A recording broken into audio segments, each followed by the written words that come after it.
Siamo tornati sul luogo del misfatto mesi dopo, era il periodo di giugno, siamo tornati in via Cividale dove ci sono ancora, vi faccio vedere, i passaggi a livello, quelli che separano la città in due parti, dove i treni passano ancora sulla tratta normale anziché in quella interrata. Tutti d'accordo ovviamente nel togliere questi passaggi a livello, ma se ne parla ormai da 15-20 anni senza che nessuno abbia fatto qualcosa, sempre però che c'è stata una novità in questi giorni, un arrivo di un finanziamento di 40 milioni di euro sui 150 proprio per fare il passaggio nella zona interrata e quindi eliminare successivamente i passaggi a livello. Il comitato, queste sono le parole, l'annuncio del sindaco Fontanini. Comitato però non ci crede, Comitato Mansi, che qui abbiamo oggi tra i vari relatori di questa puntata di Screenshot, che appunto nega e continua a dire queste sono promesse, basta, non ce la facciamo più, noi ci troviamo di fronte ancora una volta a questi treni che in questo momento non stanno ancora passando, però magari passeranno tra poco.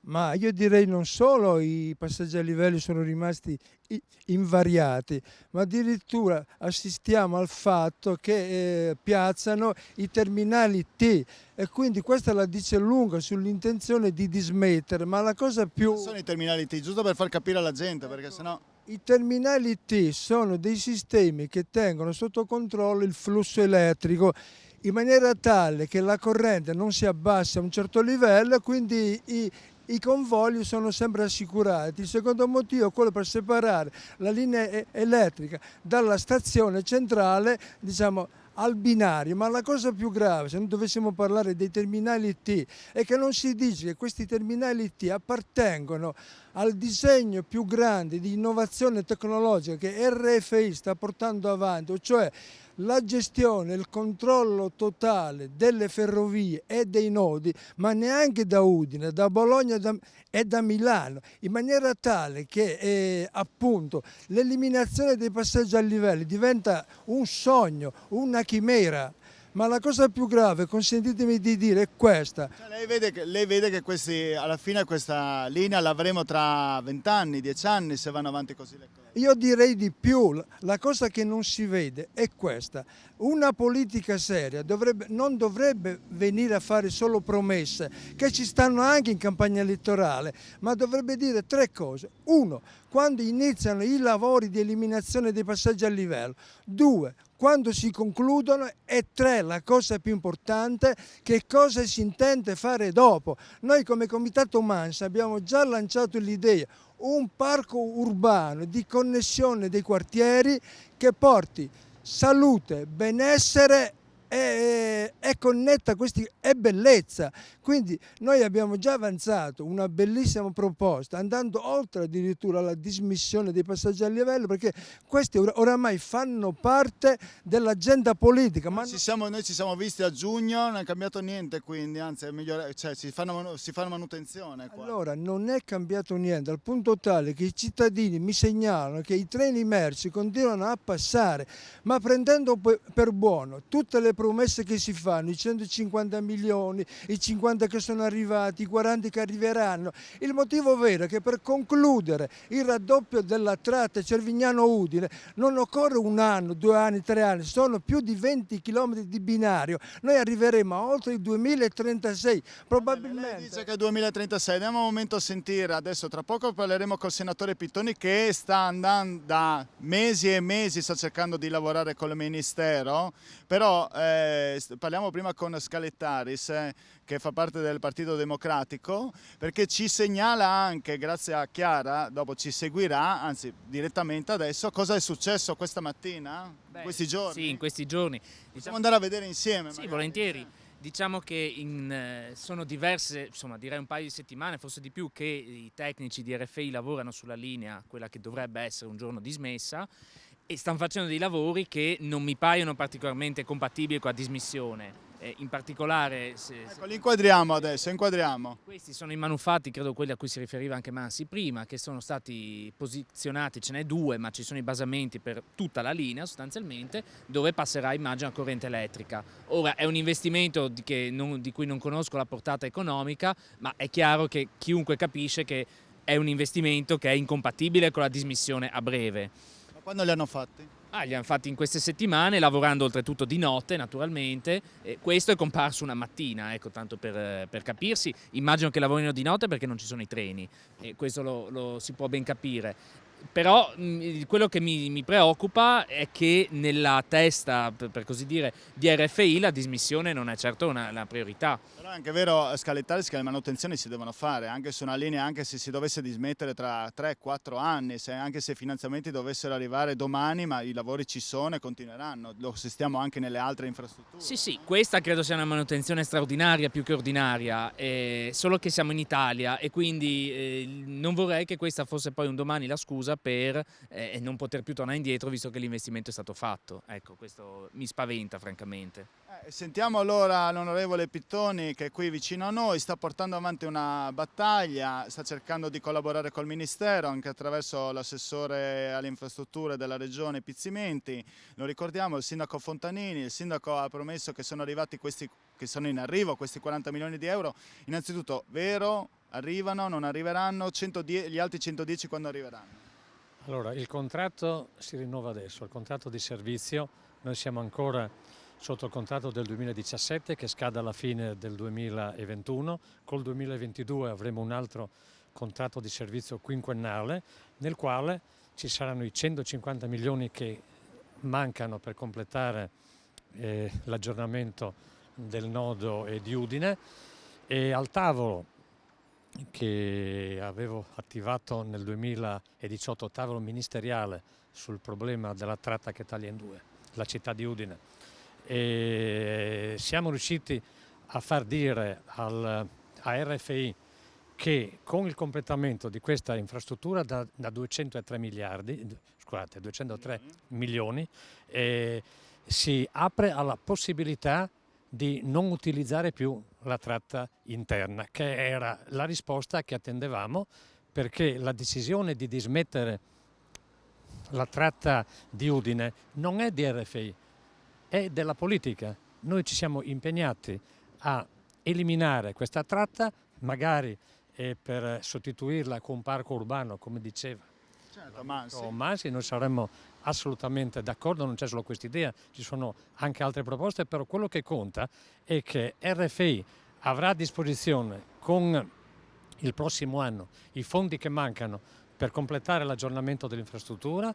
A quel punto la politica potrà chiedere la dismissione della tratta cittadina.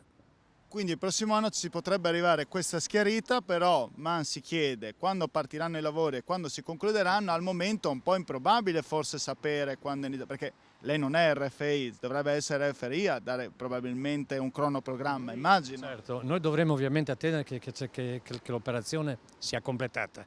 Chiaramente facciamo pressione perché ci si arrivi il più presto possibile, ma arrivarci prima credo che sia interesse anche di RFI, perché proprio quei lavori che si stanno facendo in questo periodo, se non si è costretti a farli perché si è in via di dismissione della tratta, diventano un risparmio anche per RFI, per cui interessa anche loro. Sì, lei guarda non solo la telecamera, ma guarda anche Scaletaris, è proprio un messaggio che lei vuole lanciare, insomma, al Partito Democratico, ma anche perché immagino siate uniti in questa lotta, l'avevamo detto anche nel periodo di giugno. Poi mi verrebbe anche da chiedere, insomma, io avevo detto all'inizio, sono 15 anni, 20 anni che si lotta su questo, 10 anni eravate voi anche al governo, è difficile portare a casa un risultato del genere.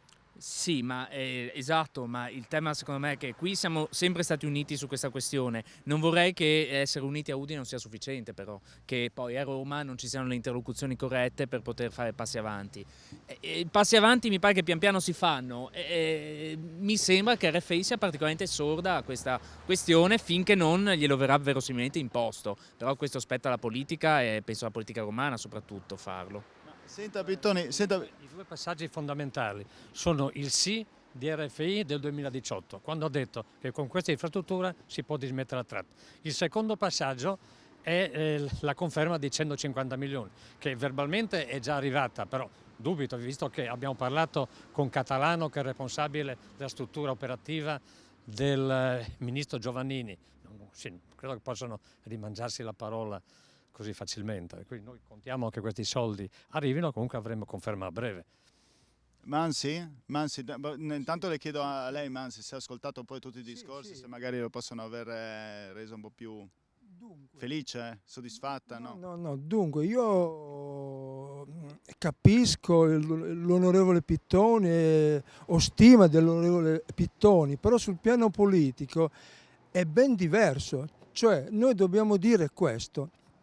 Quando i nostri signori politici locali e regionali vanno a Roma, addirittura non vanno neanche a interloquire, come diceva Scallettari, col ministro, vanno a interloquire con figure tecniche, seppur di prestigio, ma che non sono l'apice di coloro che possono decidere. Questo dimostra quello che dicevo io, cioè che la politica... Sì, ma magari il ministro non può neanche sapere esattamente tutto quello che Certo. accade tra 1500 cose. Ci sarà un referente operativo, immaginiamo, no? Che porta avanti tecnicamente, Sì, Mansi. ma qui abbiamo una regione che deve farsi rispettare, una regione che deve farsi ascoltare. Questo non è un comune, è una regione che deve farsi... Ma anche Onsel però allora non si è fatto rispettare a sua volta. Certo, rispetto a Onsel c'è una differenza. Onsel non aveva promesso, Onsel si è trovato a gestire la battaglia per la dismissione dei passaggi a livello. L'amministrazione Fontanini, che tra l'altro ha fatto anche degli atti retrogradi, portando indietro la questione dell'eliminazione dei passaggi a livello. Scuote la testa, Pittoni. No. E Pittoni venga qua vicino, magari anche tenendosi a distanza, ma facciamo vedere anche. No, ma Si sono scuoteva la i fatti. testa. No, ma sono i fatti. Nel DUP dell'amministrazione comunale, cioè il documento unico di programmazione, è stato abiurato l'eliminazione dei passaggi a livello. Allora, dicono una cosa benissimo, promettono una cosa benissimo, ma gli atti non ci sono, non c'è nessun atto. Allora, noi andiamo in pubblicità perché se no mi tirano le orecchie. Dopo andiamo a sentire i cittadini che tanto ci hanno raggiunto, magari è anche più importante il loro tipo di commento perché sono loro che vivono direttamente sulle loro spalle questo disagio a Udine. Pubblicità.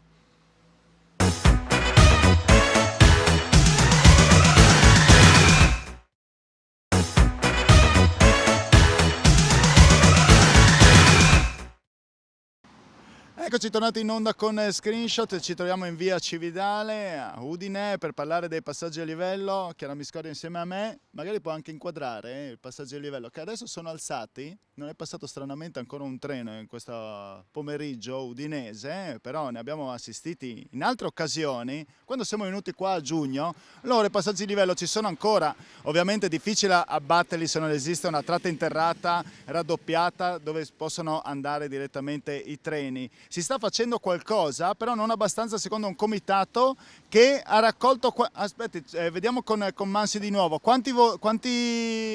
Siamo a 1400 firme.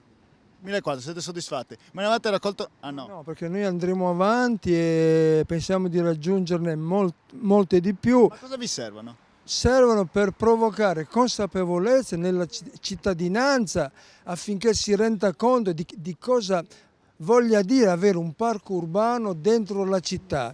Sì, niente referendum stavolta. Due, di portare la politica alla consapevolezza di un grande errore che si commette, cioè quello di non essere chiari sulla dismissione di passaggi a livello. È una continua presa in giro.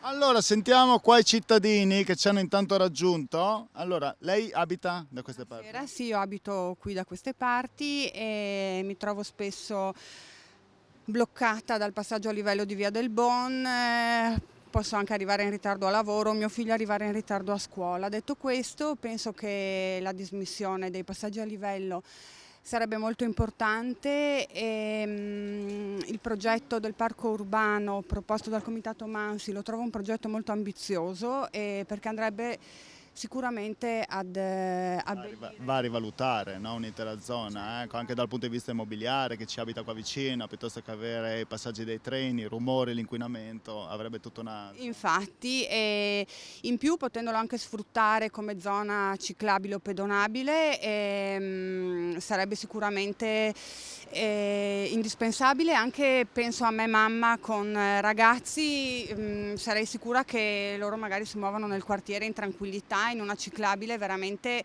senza alcun pericolo di automobili, insomma. Quindi potrebbe essere uno spazio a disposizione del cittadino e anche dell'intera città, perché in fondo siamo a 2 passi dal centro, che potrebbe restituire... Ci sono anche rumori di ogni tipo, non passano i treni in questo momento, però ci sono moto, macchine, una via trafficatissima questa, che oltretutto se dovessero abbassarsi queste barriere si creerebbe una lunga colonna fino a quasi a Piazzale Oberdan, no? Sì, infatti, e come dicevo sarebbe uno spazio proprio per i cittadini, tutti, partendo dai bambini fino alle persone anziane. Insomma, c'è bisogno di spazi per la collettività e anche potrebbe essere un primo passo all'insegna della sostenibilità. Adesso si parla tanto di riscaldamento globale, si parla tanto di usare altri mezzi al posto delle auto, potrebbe essere un inizio per una città più verde, più sostenibile. Senta, ma lei abita qua, mi ha detto vicino, sente Via del Bon, sente quotidianamente il passaggio dei treni, questo tintinnio dell'abbassarsi del passaggi Io a sono un livello? po' più riparata, ad esempio. Chi ci abita vicino, con cui parla? Ci abiti, insomma, sì, dà molto fastidio, soprattutto in alcune parti, insomma. Ma anche proprio il disagio di trovare a volte le sbarre abbassate anche per più di 20 minuti, perché a volte il treno si ferma proprio lì. Ecco. Eccolo qua, lo facciamo vedere direttamente con le nostre immagini che si abbassa, l'avevamo teso, lo stop, il segnale rosso, le macchine che si fermano. Vedremo quanto resterà abbassato. Che linea è questa? Che linea è questa, Pittoni, che passa? Questa... Udine-Tarvisio. Udine-Tarvisio. Sì, sì, sì.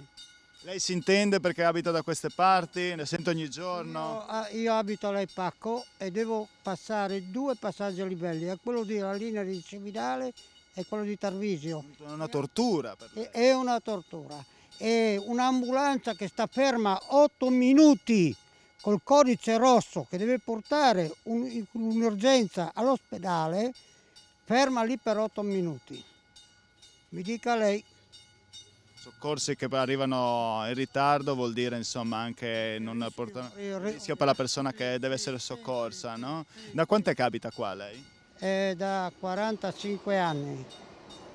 E convive con questo rumore che stiamo sentendo adesso? Sì, sì, sì, sì.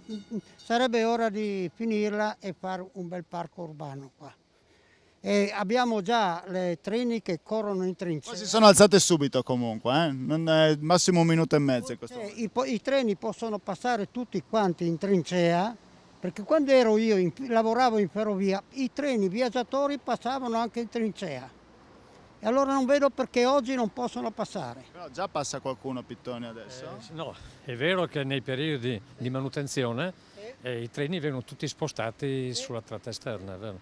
Quindi che difficoltà c'è? Uno dice perché non si può spostare gli altri, però deve esserci il raddoppio, no? Dopo il raddoppio deve esserci ovviamente la distruzione dei passaggi, la demolizione del passaggio a livello, quindi una serie che ha i suoi costi, richiede i suoi tempi, ma si può fare quello che noi chiediamo da sempre, che si faccia il più presto possibile. Noi su cosa non eravamo d'accordo col sindaco Onsel, che aveva semplicemente preso atto della tabella di marcia presentata da RFI, noi invece chiedevamo che i tempi venissero ridotti al massimo. Per questo abbiamo stracciato l'accordo a suo tempo firmato. Lei pensa che appunto questi tempi di averli accorciati facendo questo... No, beh, nel momento che siamo riusciti a ottenere un tavolo ministeriale su una cosa che non è di peso nazionale, è stato importante proprio per il fatto di essere riusciti a mettere RFI con le spalle al muro, cioè costringendolo a dire se con questa infrastruttura si poteva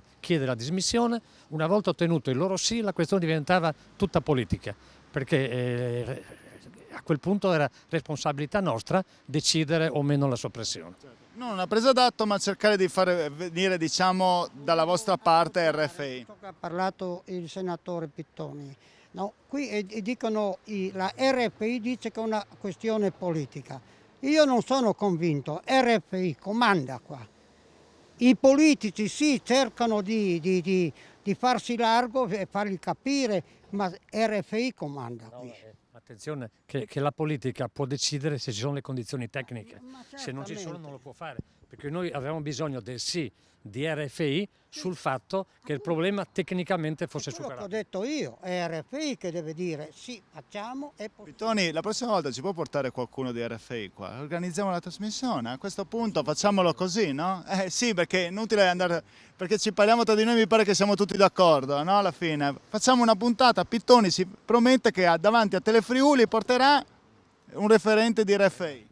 Possiamo chiederglielo. Chiediamolo. Ok, intanto chiedo anche a questo cittadino che ha questo cartello qua del comitato, stufo di avere questi passaggi a livello. Membro del comitato, abitante in via di Giusto, e quindi all'epoca, quando siamo arrivati fine anni 80, c'era anche lì, passava anche lì la linea ferroviaria, e abbiamo accolto con molta gioia l'interramento di quella linea. Confidavamo che anche questa linea qui fosse interrata, invece dopo, non dico gli anni perché sono tutti sulle mie spalle, siamo qua ancora a raccontarcela. E cosa posso aggiungere? Quello, come cittadino, veramente mi è spiaciuto e mi spiace ancora leggere quello che abbiamo letto negli ultimi giorni sui giornali, cioè i fondi del PNRR sono stati assegnati per 1.300 milioni, vado a memoria, alla regione, poco meno di metà dei quali destinati. Qua abbiamo un altro capitolo, al capoluogo, regionale, certo, dove Udine non si sa che ruolo abbia avuto, che ruolo abbia, ma forse potrebbe ancora essere in tempo per entrare in gioco, ma ancora che il Consiglio Comunale veramente si muova all'unisono, dal primo all'ultimo consigliere, dal primo all'ultimo degli assessori e naturalmente il sindaco in testa, per presentare qualche progetto e portare vicino qualche altra pacco di milioni e per raggiungere la quota destinata al finanziamento. Voi vi sentite cittadini di Serie B qua nella periferia est di Udine? Bel salotto in via Mercato Vecchio, piazza San Giacomo. Vediamo anche qualche marciapiede, sappiamo che questo marciapiede deve essere appaltato, no? Ma vediamo anche le condizioni in cui sono, il passaggio a livello. Lei abita da queste parti, si sente un po' distante? Serie B no, perché comunque il problema non è solo nostro, certo per noi un po' più grave, ma qua c'è un collegamento verso Cividale, quindi è un problema che... Infatti per quello c'è la nostra raccolta di firme trasversale rispetto a tutti i residenti in regione, perché il problema di Udine è un problema di tutta la regione. Si riesce a portare qualche soldo in più qua a Udine, quel capoluogo friulano, col PNRR? Io da sempre dico, proprio partendo dal passaggio, che è importante essere uniti. Il voto sull'operazione che ho portato avanti a Roma per accelerare la dismissione della tratta è stato unanime. Ha votato a destra, al centro e alla sinistra, c'è stato un solo voto contrario. È importante mantenere questa compattezza anche quando si chiedono fondi, in particolare in questo periodo, che c'è la possibilità di avere fondi per il futuro, per costruire un futuro che garantisca ai nostri giovani la possibilità di avere un lavoro senza doversene tornare all'estero come i nostri padri. Senza la valigia in mano. Bene, io ringrazio tutti i nostri ospiti per essere venuti, speriamo di essere stati utili alla vostra causa. Torneremo magari tra 3-4 mesi, no? Insieme a RFI magari, e magari con Pittoni che ci porta direttamente un referente, così ci spiegano meglio com'è la situazione e quale sarà il cronoprogramma. Grazie a tutti. Da Telefriuli e da Screenshot, alla prossima puntata.